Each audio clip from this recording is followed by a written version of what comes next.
Hey guys, and welcome back to the Smith Vocational and Agricultural High School Criminal Justice Educational Program.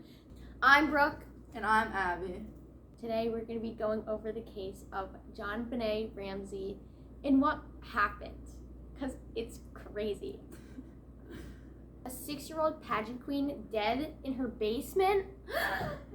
Who is the killer? Who done it? Who did it? Who? Who, what, when, where, and why, and how? Okay, let's get started. I'm not a diva. I'm not a diva. I'm not a diva. I'm not a diva. Disclaimer, graphic content. We picked this case because both of us had prior knowledge of it by watching TikToks and the documentary. We both immediately knew it was a case we wanted just because it was so weird. And interesting. Yeah, it was so interesting. So we knew we had to talk about it. Okay. So at just 6 years old, JonBenét Ramsey was an American beauty queen. She was born on August 6, 1990 in Atlanta, Georgia, to her parents JonBenét and Patricia, or as how she's nicknamed, Patsy Ramsey.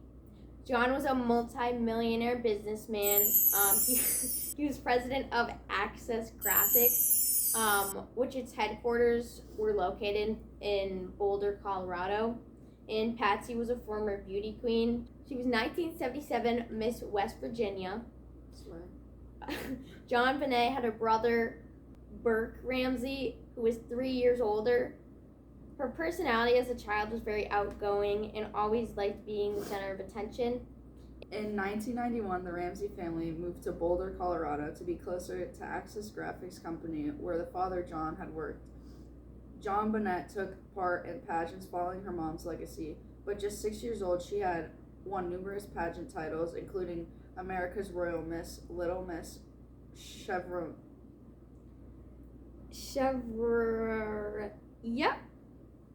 Little Miss Colorado, Colorado State All-Star Kids, CoverGirl, and National Tiny Miss Beauty. Her key characteristics were her bouncy blonde hair, big smile, and glittery costumes. Sorry guys, we may look different because we did quick change. Warning! Graphic content. On the morning of December 26, 1996, Patsy, JonBenét's mom, found a 3-page ransom note demanding $118,000 for JonBenét's safe return home because she went missing. However, her body was found 7 hours later in the family's basement in Boulder, Colorado. Reports show Ramsey had been sexually assaulted and had fractures to her skull and was strangled. According to the coroner's report, Ramsey's death was classified as a homicide and her official cause of death was asphyxia by strangulation associated with cranocerebral trauma. On August 6, 1990, JonBenét is born in Atlanta, Georgia. In 1991, the Ramsey family moved to Boulder, Colorado so they could be closer to Access Graphics headquarters where her dad worked. In 1994, JonBenét won her first competition at the Colorado State All-Star Kids pageant. In 1994 to 1996, JonBenét participated in pageants, winning various titles and gaining much popularity. On December 23, 1996, the Ramseys traveled to their vacation home in Charlevoix, Michigan for Christmas. December 25th, 1996, the Ramseys returned home to Boulder, Colorado, and later that day, JonBenét is reported missing. On December 26, 1996, the random note was found in the morning. 7 hours later, JonBenét is found dead in the basement of the Ramsey home around 1 p.m. Her body was found laying on the ground covered with a white blanket. Her neck and wrists were tied with a nylon rope and her hands were above her head. She had marks of where the rope had injured her skin, bite marks on her palms, ripped out hair from her head, numerous bruises, and almost her entire back was bruised. Her skull also had a huge fracture or crack in it, and it was pretty much split open. On December 26th and the 27th, In 1996, a Boulder Police Department and detectives began investigating JonBenét's death, treating it as a potential kidnapping and homicide case. On December 27, 1996, JonBenét's parents give their first media interview. Autopsy reveals cause of death and ruled as a homicide. On December 31st, 1996, police obtained search warrants for the Ramsey home. In 1997, the case is ongoing. Numerous suspects and theories arise, but no one is charged. The case also gains widespread media attention. On April 30th, 1997, the Ramsey family releases a statement denying any involvement in JonBenét's death. On August 6, 1998, a grand jury is called to investigate JonBenét's murder. On October 13th, 1999, Boulder County District Attorney Alex Hunter announced that the Boulder County grand jury had been dismissed and no indictments would be made due to the lack of evidence.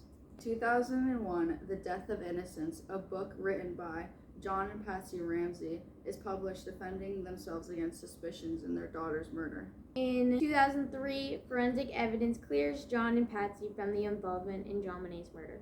2006, John Mark Carr falsely confesses to the murder. In 2008, Patsy Ramsey dies of ovarian cancer. 2016, a new investigation is launched based on new DNA evidence, but no one is charged. At the end of present day, the case still remains unsolved to this day. First theory is about John and Patsy Ramsey, so JonBenét's parents. People thought that Patsy Ramsey may have abused and murdered her daughter in a fit of rage after a bedwetting incident. People think that she staged the murder and came up with a ransom note. Others claim that her dad, John, abused and murdered his daughter, which John and Patsy were indicted by the Boulder County grand jury for child abuse resulting in death, but the district attorney turned down the convictions because of insufficient evidence. John and Patsy were cleared by touch DNA evidence in 2008 and received an apology from the Boulder DA's office. Second suspect is Burke Ramsey. Forensic pathologists alleged that Burke Ramsey, her brother, abused and murdered his sister after a fit of rage over a bowl of pineapple, and the parents had covered it up for him. Burke sued the pathologist for $150 million in damages for defamation. In 2008, he was cleared by touch DNA like his parents were. And also to add, he was 9 at the time of this, so that's kind of like scary. But I know that this is like the most popular. Media thinks that their parents like preferred JonBenét over Burke, so he was really jealous of her. So The next theory is about John Mark Carr. So in 2006, John Mark Carr, who was an elementary school teacher, confessed to the killing of JonBenét Ramsey. Carr's confession was proved to be false, along with no DNA evidence linked. It was also found that he may not have even been in Boulder at the time of the murder. next was Gary Olivia. He was a registered sex offender and a known pedophile and was seen near the house at the night of the crime. Whether this is a coincidence or not, Olivia was seen at the candlelight vigil held outside the house a year after Ramsey's death. A CBS program said that Olivia had called a close friend after the murder had happened and said that he had done something horrible. He was arrested in 2000 for child porn charges during this time. A photo of Ramsey was found on his personal property, as well as a poem called Ode to JonBenét. He denied the alleged murder of Ramsey. Next theory is about Michael Helgoth. He worked near the Ramsey home and allegedly told a friend that he had a business partner that would be making $50,000 to around $80,000 around the time of the murder of JonBenét. This was roughly the amount that the ransom note had asked for. Helgoth had a history of violence and sexual abuse. In 1997, the DA's office had announced that they had narrowed down a list of suspects. And 2 days later, Helgoth was found dead with what it looked like a self-inflicted gunshot wound. And the last theory and suspect was Bill McReynolds, a family friend, and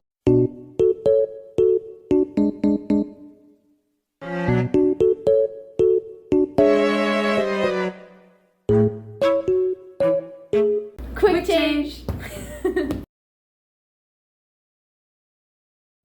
note was unusually long.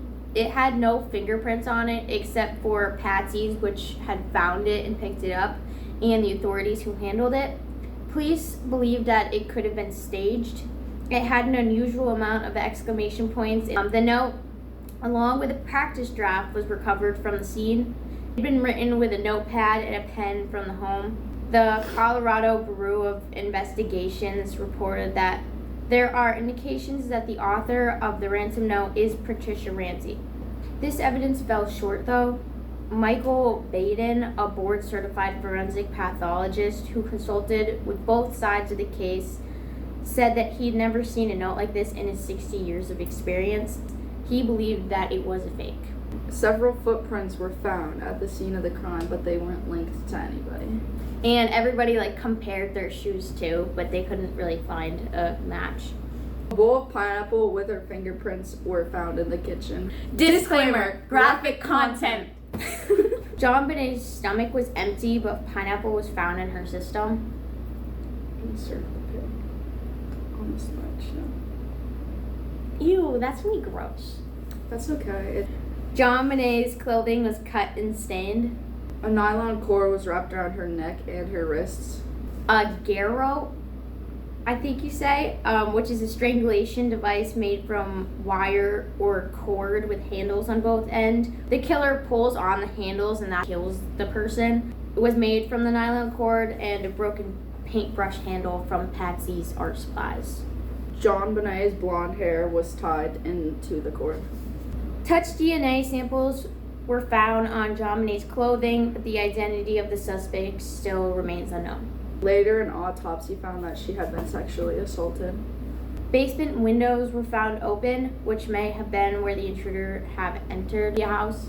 A 911 call made by Patsy that many people look for clues and inconsistencies in.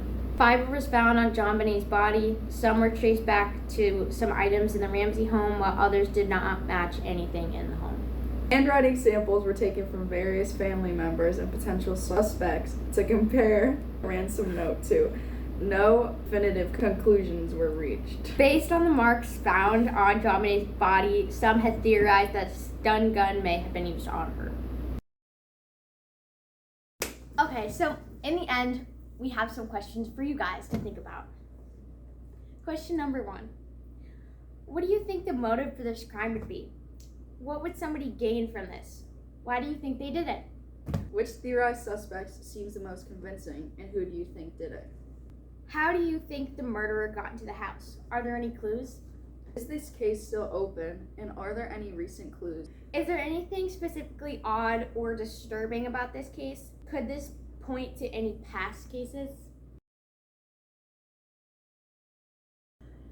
Thank you guys for watching another video on the Smith Vocational and Agricultural High School Criminal Justice Educational Program, and we hope you enjoyed today's episode on the JonBenet cold case. Make sure to smash that subscribe button, smash that like button, smash that bell icon so you never miss another video.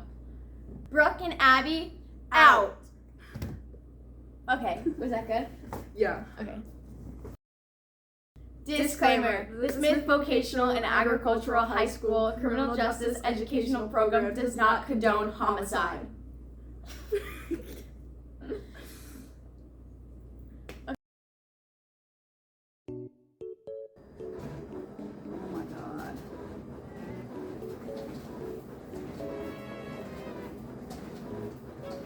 Printer. Are we? What Oh. happened? No, I said 1, 2, 3. No, because it probably hurt. 1991, the Ramseys. I need to read it. I feel like Where are James you? Charles. Okay. In 1991 to 1996. Nope. Where? 1994. Oh. Just say it again. In 1994 to 1996, JonBenét participants. Whoa. Participates. My contacts aren't contacting right now. In 2001, the death of Innocence by John and Patsy Ramsey is published, defending themselves against suspicions of their daughter's murder. That's just a book title. That's not a.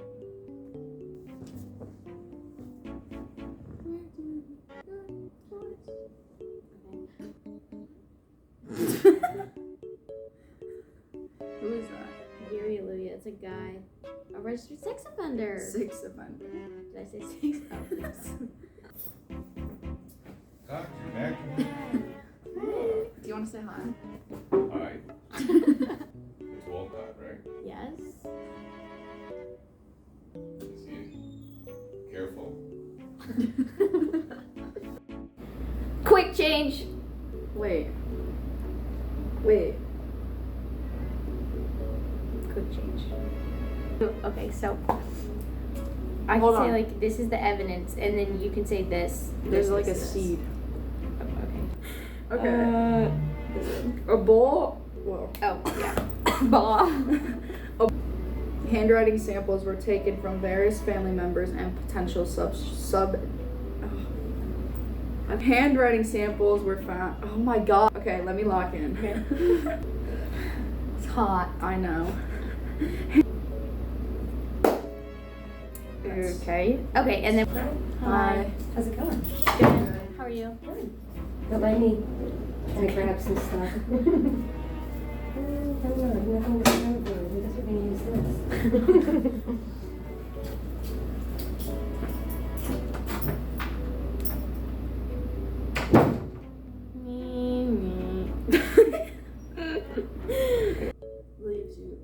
Leaves you piensa.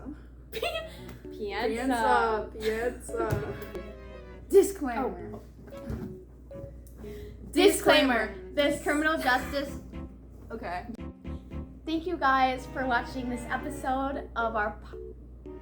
Thank you guys. Thank you guys for watching this episode of JonBenét on our channel.